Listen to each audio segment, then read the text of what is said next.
everyone. Oh, it is really good to be back with you today. Oh, forgive me, everyone. First of all, I am Melissa, and this week has been, oh my goodness, one long week. Today's Friday, and it's my first day off, and I've worked all week long, and oh my goodness, yeah, been very, very busy. And I am just unable, in grief, unable to make a video and work in the same day, brothers and sisters. I'm just not able to do that. And so here I am. So it's really good to see you. It is. And it's good to be back here in front of the camera again, getting my bearings here. But hey, this week I had an emotion that really, it resurfaced back again in me. And my last several videos, we have been talking about the emotional impact, of grief.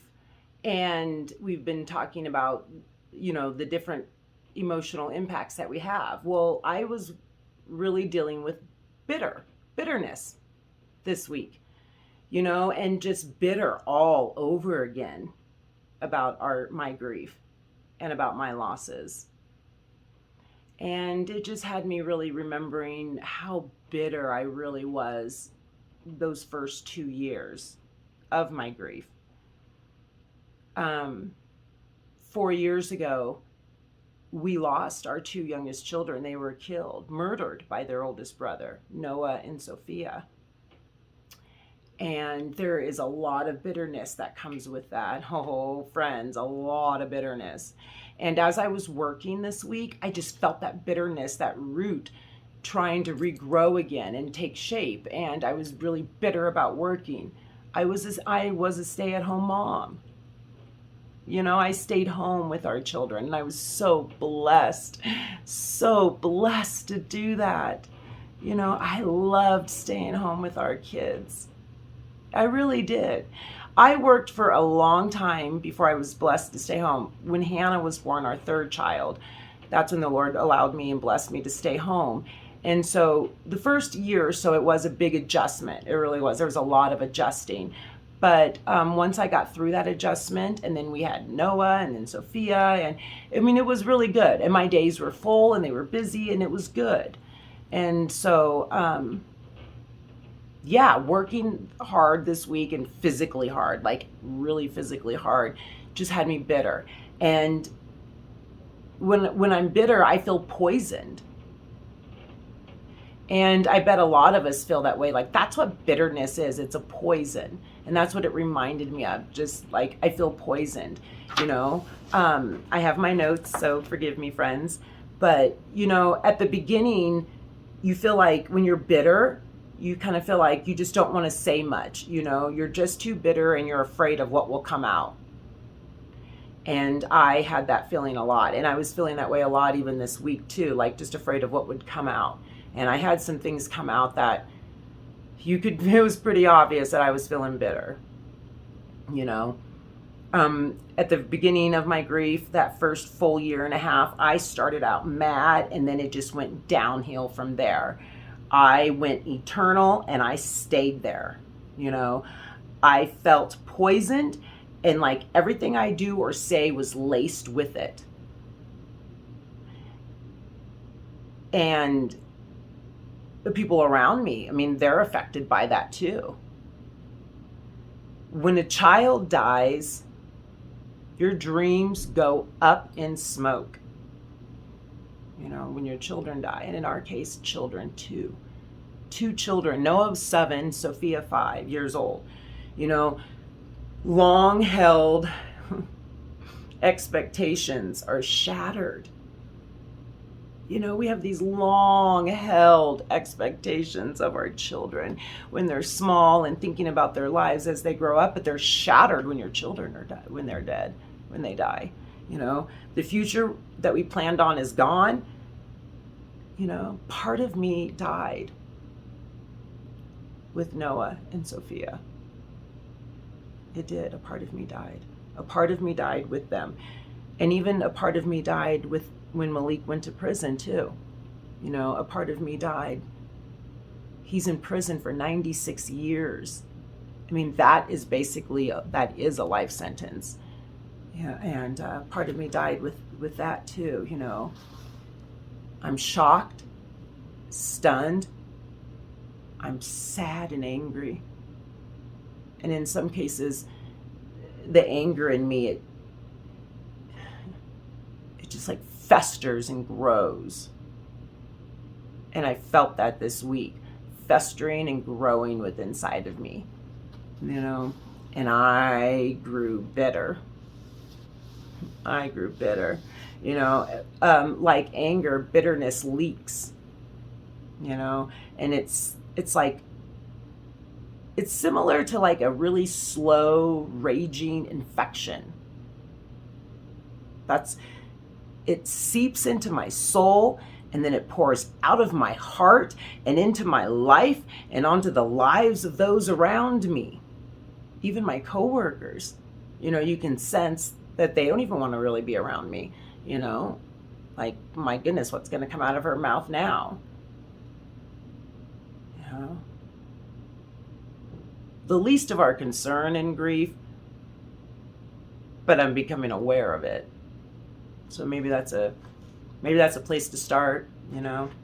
Losing a child, and in our case, 2 of them, 3 really, you know, it's such a freaking tragedy. It is just such a tragedy. It's such an unexpected shock that any of us could easily wind up here in bitterness.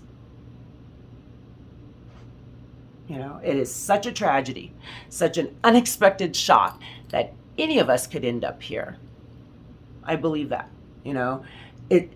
Unexpressed, unresolved anger, it gives birth to a reservoir of bitterness, perhaps without us even realizing it. And it's the tender, loving hand of the Lord that is leading me, revealing my bitterness to me, showing this to me. Sometimes bitterness can be really obvious, and then other times not so much. And yeah, it was like my anger unexpressed, not being able to express my anger and my grief, my anger over what Malik has done, you know? And then the anger feels unresolved. Like, how is this going to be solved? It would only be solved if Noah and Sophia were here. Well, that's not happening. So it's like anger that just doesn't get solved. Malik's not able to correct what he has done. So, you know, bitterness, it is not unusual in cases of child loss. You know, I was reading that in one of my grief books. So, you know, but they also said in the book it's not healthy or helpful. Well, duh. I think we all know that in grief, you know. I think we know that bitterness, you know, it's not healthy or helpful. But it's damn sure not unusual, you know. So I guess I just wanted to share that with you. And, you know, and I understand that it's not healthy or helpful, but yet it's there nevertheless. You know, it's my loss. These were my children. And, yeah, bitter, you know. But it's like I hear somewhere in my spirit whispering to me, you know, oh, Melissa, you know, the loss of Noah and Sophia, it's hard enough. It's hard enough without being complicated, you know, by this internal, cold, festering rage. It is a cold, festering rage. It is. It is. And it's like I just hear that in me, within me. Like, this is hard enough. Don't complicate it with this festering rage and bitterness. I desire to heed that voice. You know, bitterness, it can just dupe me into indulging deeper into its poisons causing me to pile up regrets that confuse and complicate my grief. Much so. And so then I'm just like revisiting all the whys and the hows, and it's just bitterness just dupes me into indulging deeper in its poisons. I found that was a good way to explain that, I feel like I can also hear,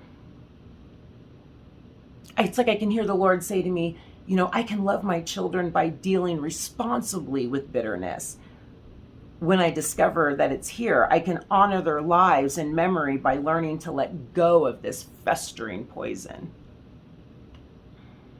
And that's kind of the place where he brought me to this morning. And I was just really thinking about that, and thinking how bitter is an emotional impact and grief. And I want to love my children responsibly. I do. I want to honor their lives and their memory, but bitterness will keep me from that.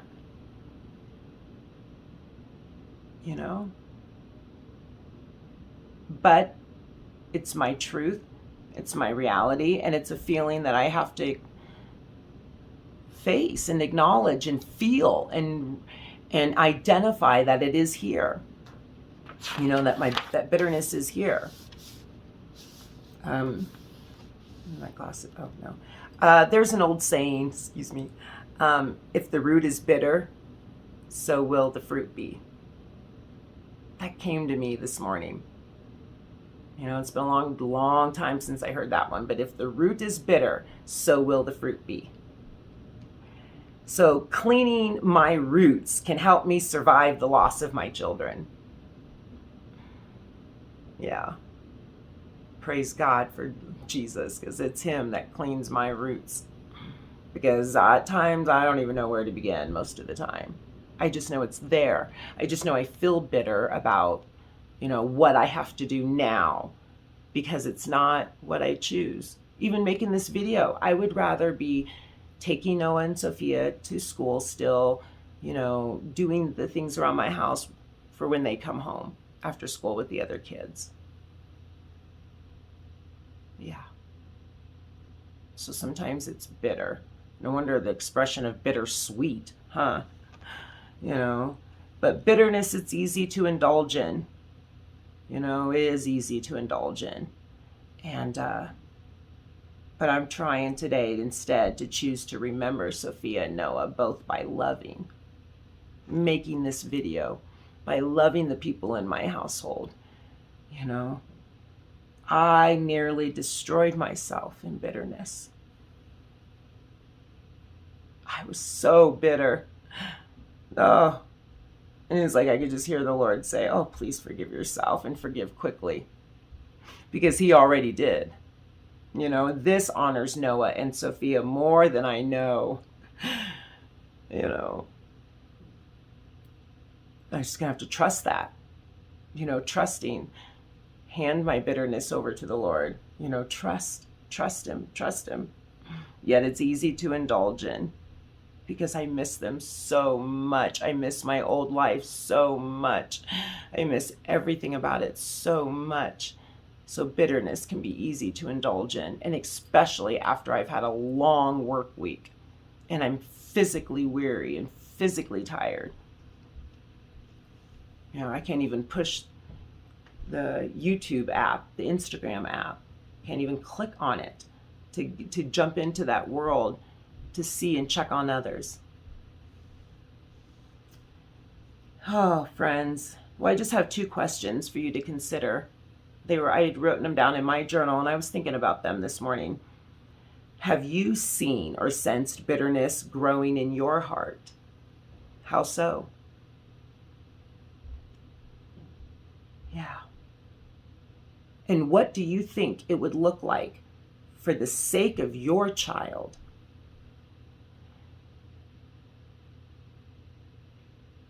The loss of your loved one, for you to let go of that bitterness? That's a big one. And I'm unable to answer that right now. But like I said, it nearly destroyed me. And it'll destroy those around us that we love the most too, you know. I think it helps to identify specifically what you're bitter about and take it to the Lord. You know, go through the process of beginning to release it. You know, talk to someone safe that you trust. Tell them you're feeling bitter and that you need to vent. You know, it helps to let that person know that, you know, like, I'm feeling bitter today and I need to vent. But pick someone safe that you can trust. And, you know, I read this in one of my grieving books too. Like venom from a rattlesnake bite, the important thing is getting the poison out in healthy ways. So, you know, the Lord is definitely the most healthiest of ways. You know, don't let bitterness take over your heart. I can hear that in my soul, you know. It's like I just hear that to keep me going. It's like gasoline for my day, you know, fuel for my day. There you go. You know, you're too important and valuable. You are. I am. We are. We're too important and valuable to let bitterness take over our heart. And so, just like a poison, the most important thing is we just need to get it out. You know, get it out. And get it out in healthy ways if we can. And at all possible and at all times. The bitterness is normal in grief, and especially normal in trauma and tragedy and the loss of your child. And in my situation, the loss of 2 children, Noah and Sophia. Well, friends, thank you for being with me today. Thank you for hanging on till the end.